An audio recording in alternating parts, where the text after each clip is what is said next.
There we go. Oilers win 3-2 over the Jets. Why is it that every time we play the Jets, everything has to happen? Like, seriously, the most intense moment-filled games of the year so far have came against this team, which is why I think I've started building up a respectful hatred towards them. A respectful hatred being that I hate the fact that they're so good, but I respect that they're good, but I just hate them at the same time.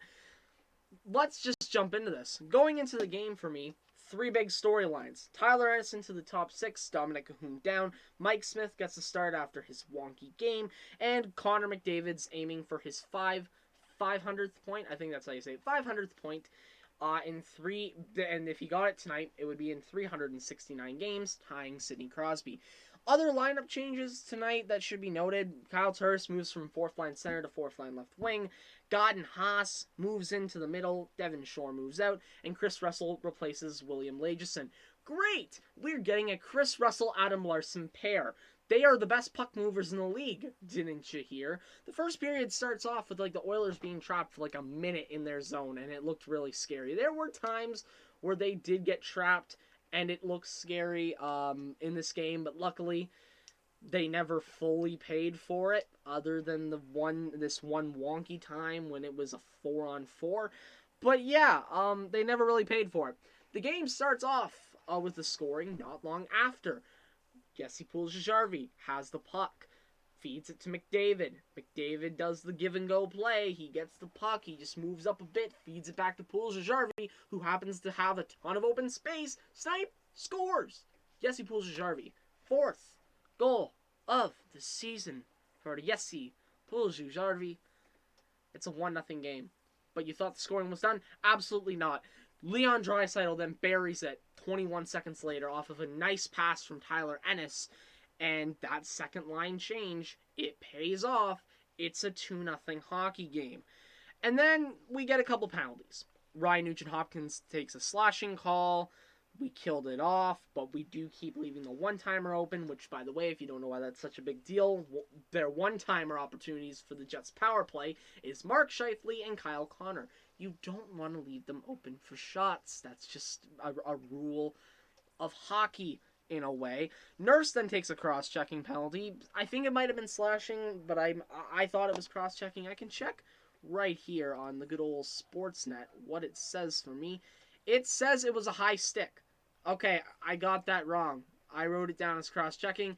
It's high-sticking. People were calling it out as questionable. I don't really call this one out as questionable as the other one, which, by the way, during that ensuing penalty kill, Smith makes a great stop on Nikolai Ehlers. Great glove save. Ehlers gets the puck right off the draw, snipes it, and nice save by Mike Smith. They kill off the penalty. Tyler Ennis goes flying into the sky, and all I can think of is I just hear, "I believe I can fly," right off the bat of that happening. I don't like Neil Pionk. He's just been a bastard to play against. This game was going to get physical, and it did get physical, especially near the end. The final minute was nuts. Darnell Nurse takes a high-sticking call, and this one, I mean, come on. It wasn't even his stick. It wasn't even his stick. He couldn't catch a break on it. And of course, the one he deserves the least is the one where the Jets score. Because we leave the one-time opportunities just wide open, Mark Scheifele receives the pass. He doesn't go for the one-timer, though. He stops up, waits a second. Adam Larson moves right in front of him. He still takes a shot. It goes through Adam Larson, possibly off the stick of Jujhar Khaira, and it's a 2-1 hockey game going into the second period, pretty much. I mean, not much more to say. I just wrote down that the Oilers need a bit more offensive aggression, but other than that, not really any problems. Going into the second, we had a lot of penalties. Adam Lowry took an interference call. The power play started off slow, especially on the first one. Chris Russell then took a boarding call, a shorthanded opportunity by Jujhar Khaira, saved by Hellebuck, but then Stastny gets a stick up into the nose of Khaira. There's no penalty call, even though blood is drawn. The Jets get really close on this power play, but they do end up killing it off. I wrote down here, the refs are being highly sus. They would definitely be thrown off the ship first. That joke's only 4 months old, so I'm still allowed to make it. Then we get an Adam Lowry tripping call. Nothing yet on the power play, but But there was one close shot, actually. It was an Alex Chiasson tip that broke his stick. Then Bolio takes a tripping penalty, and finally, the power play broke through in this game. With 11 seconds left, Draisaitl has the puck fall to him after a few shots kind of happen. Barry takes a wrister from the point. It bounces. McDavid takes a shot. McDavid actually feeds to Nuge, who goes for the one-timer in the middle. It bounces. Draisaitl gets it, scoops it up. It is a 3-1 game. That's his 10th goal of the year. Double digits for Leon Draisaitl in the goal category. It's 3-1. Stastny takes a tripping call after this, but there's only 27 seconds left in the second period. Most of this would happen in the third. No goal in the second period on the power play. We head into the third after the Oilers had a fairly decent period where not a lot of bad stuff happened, meaning it was a good period. Power play resumes, and then things get crazy. Power play resumes. Lowry nearly gets a shorthanded goal off of a nice opportunity, but RNH slashes him in the process. Nuge goes to the box, and then there's a 4-on-4. And Neil Pionk gets the puck on his stick. And I swear to God, he had to have had 3 seconds to wind up and beautifully aim his shot. That force was so strong, it knocked Mike Smith into another atmosphere. Seriously, you watch the shot go over his shoulder, and the next thing you know, Mike Smith just falls back like he's Nate Robinson in a boxing match. It's 3-2 for the Oilers. They only have a 1-goal lead now, and the worst part is that this came while there was still 5 seconds left in 4-on-4 activity, meaning that in 5 seconds, that would leave the Jets with 1:21 of power play time, but the Oilers do kill it off. Archibald then, and I found this funny because I've never heard of this penalty before, takes a 10-minute abusive language penalty. I think that they should just call it unsportsmanlike conduct. But sure, abusive language. I mean, it's just kind of funny to me personally. Probably not to anyone else. Wheeler then takes an interference call. The Oilers have all of the good chances, but they got no goal to show for. Yamamoto, phenomenal in this game. Forechecking everywhere, creating turnovers, creating opportunities. He was great. He was great tonight. Nikolai Ehlers takes a slashing call with 3 minutes left. And they get nothing on the power play, but I guess they do kill the time. Which brings us to the final minute of this game, which was a car crash of excitement and just energy. Anytime the puck went near the net, I was just thinking, oh dear God, no, please, no, no. Adam Larson gets some bone-crunching hits on some Jets up against the board, just do it, do it, do it. And the clock ticks down. And then with 6 seconds left, I think it was, the final clear by McDavid off the boards, the Edmonton Oilers have actually won this hockey game. I had no faith in them. I'm going to be honest. I was getting really scared. I'm still in the recovery process, trying to think, okay, this team does win hockey games. They don't blow it. We're not the Leafs. I think the Leafs game the other night really helped me realize that this team is not going to blow games as much. So I think that helped me. Thanks, Toronto. You did something good, at least. But yeah, the Oilers win 3-2. And I can't really complain about many things. I do have some complaints, and I'll go over them. But I'm very happy with tonight. I liked what Mike Smith did in net. He did enough to get the job done. I like Darnell Nurse tonight. He was pretty good, other than the penalties, but I can't even really argue the penalties were a problem. Cuckoo and Bouchard weren't noticeable tonight, and because they're defensemen, that means that they're doing what they need to do. Tyson Barrie, I need to give credit to, man, because when I found out he was signed in Edmonton, after seeing what he did in Toronto, I was petrified. I was thinking, okay, great. I get to sit there and just die at the fact that Tyson Barrie can't play defense. He surprisingly hasn't been dreadful this year defensively.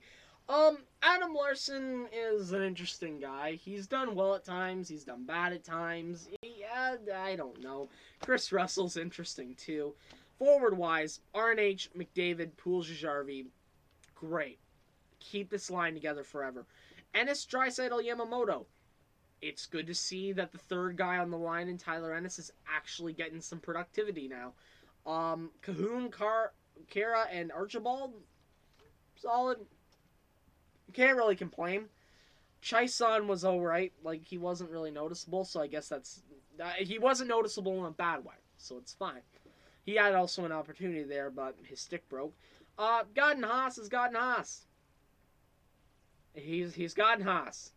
I think that's how you say his name. Nothing to say.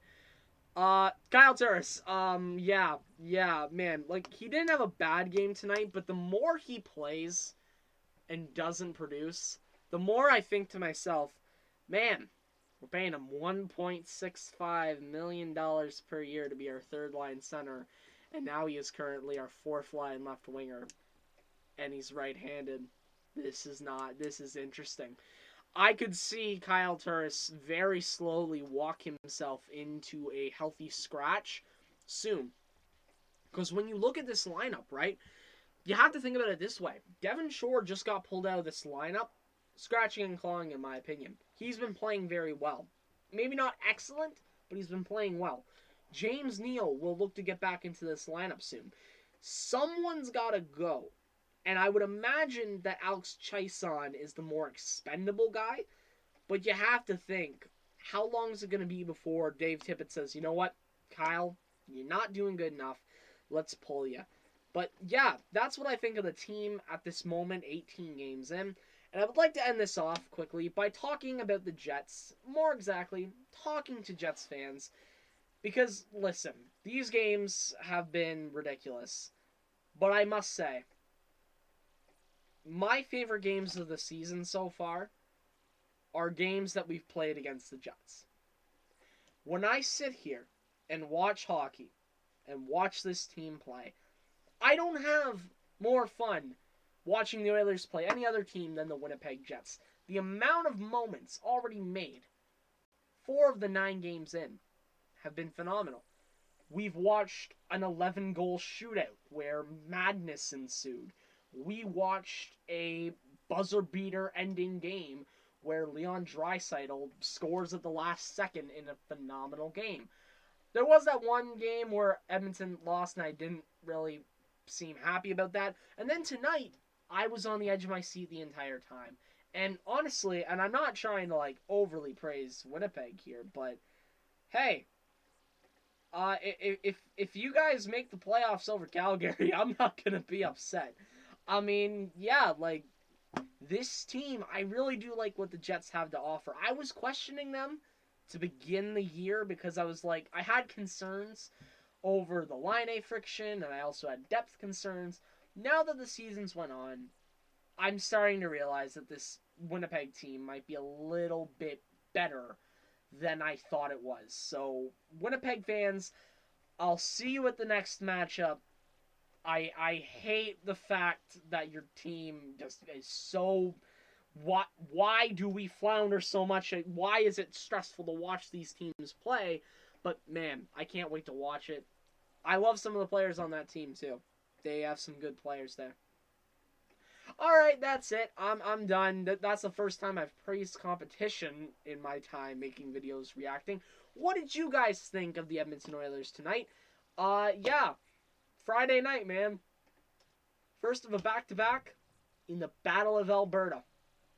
And the Flames are coming off of a 5-1 loss.